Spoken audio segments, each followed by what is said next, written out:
What's going on, everyone? Welcome to another Touch-Up Tuesday. This week we're getting after the garage shop truck.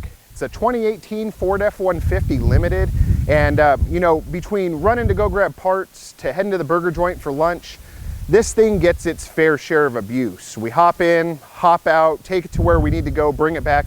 Nobody's really concerned with keeping it clean, and if we're honest, we actually haven't washed it since we got it.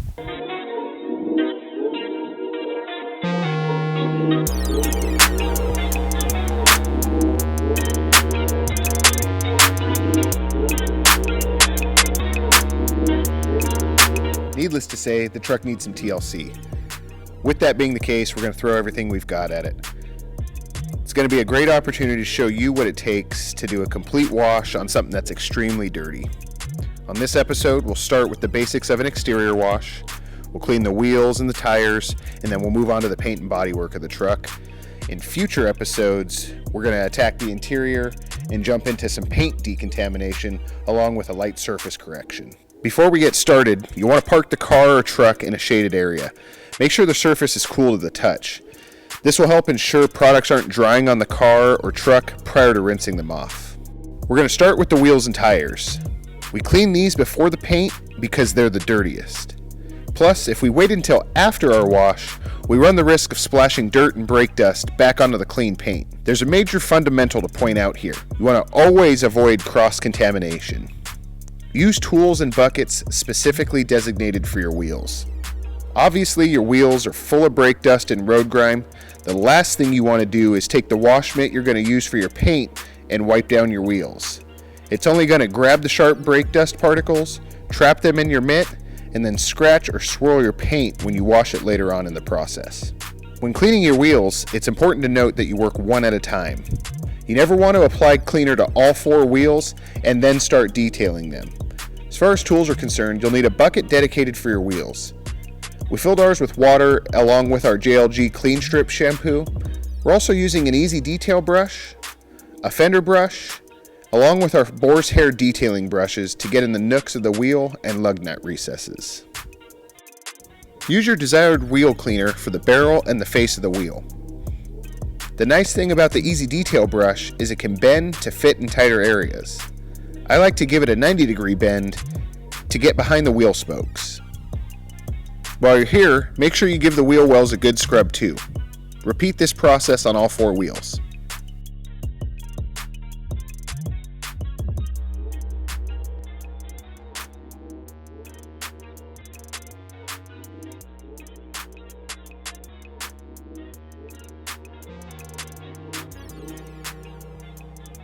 Once you're done with the wheels, we're going to focus our attention on the paint. First, rinse everything down to knock off as much dirt as possible. We could use a pressure washer and a foam cannon here, but we want to walk through the basics, so we'll stick to the tools that most of us have available on our driveway. We've got our rinse and wash buckets prepped and ready to go. We're using our Clean Strip shampoo on the body as well. With it being so dirty, we're going to need the extra cleaning power. We'll grab our wash mitt, load it up with soapy water.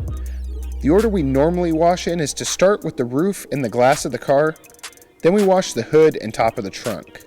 After that, we'll wash the top half of the sides of the car. This is typically the area just below the windows to just above the rocker panels. Once we're finished there, we move on to the front grille and front bumper area. Once we've finished up front, then we can shoot to the rear of the car or truck and clean either the tailgate or the bumper area. We save the lower rocker panels for the very last. Don't forget to thoroughly rinse your wash mitt between each section. This will help avoid imparting those pesky swirls and scratches. If it's a rather hot day or you just can't find shade to wash in, we'd suggest rinsing the car or truck between every major section. This will help avoid soap drying on the surface and causing you a bunch of extra time and effort to remove it. Once the truck was completely washed, we gave it a good final rinse just to make sure all the soap residue is gone. From this point, we're going to focus on drying. There's a number of ways you can dry a car or truck after a wash. Our favorite is to use compressed air for the simple fact that you aren't touching the paint with anything.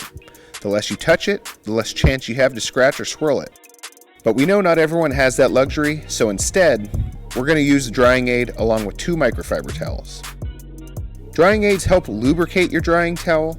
They also aid in water absorption. Plus, they leave behind a layer of protection. Some may use a wax as a protective barrier. We're using our Evaporate drying aid. This specific blend leaves behind a synthetic sealant to help shield against the elements. As far as using a drying aid is concerned, it's a fairly straightforward process. We use 2 towels. One is damp and the other is dry. I like to spray a little Evaporate on the damp towel and then a few sprays onto the wet panel itself. With the damp towel, start to dry the car or truck one panel at a time. Absorb as much water as you can, and then come back through with the dry towel and buff the surface to a high gloss shine. Repeat this on each panel until you've dried the entire vehicle.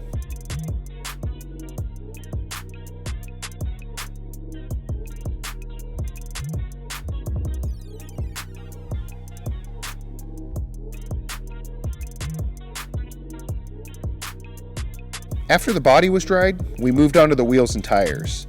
You can certainly use a towel here, but we opted to move to compressed air because we were running short on time and we wanted to blast all the excess water out of the hard to reach areas. Once we got the wheels nice and dry, we came back through and applied a coat of tire and trim care to shine the rubber up. It's also going to help avoid any browning in the future. Take a look at it now. Talk about a transformation.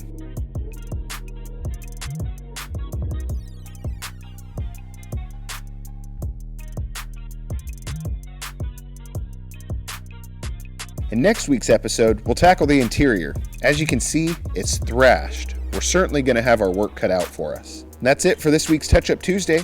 We hope you enjoyed it and maybe even learned a thing or two. Let us know what you think in the comments below. If you'd like to see us cover some other popular detailing topics, drop us a line at info@lenosgarage.com. Don't forget to hit the subscribe button. Make sure to follow us on Instagram and like our Facebook page. You can pick up all the products used in this video and others at lenosgarage.com. Links are in the description below. Thanks for watching. We'll see you next week.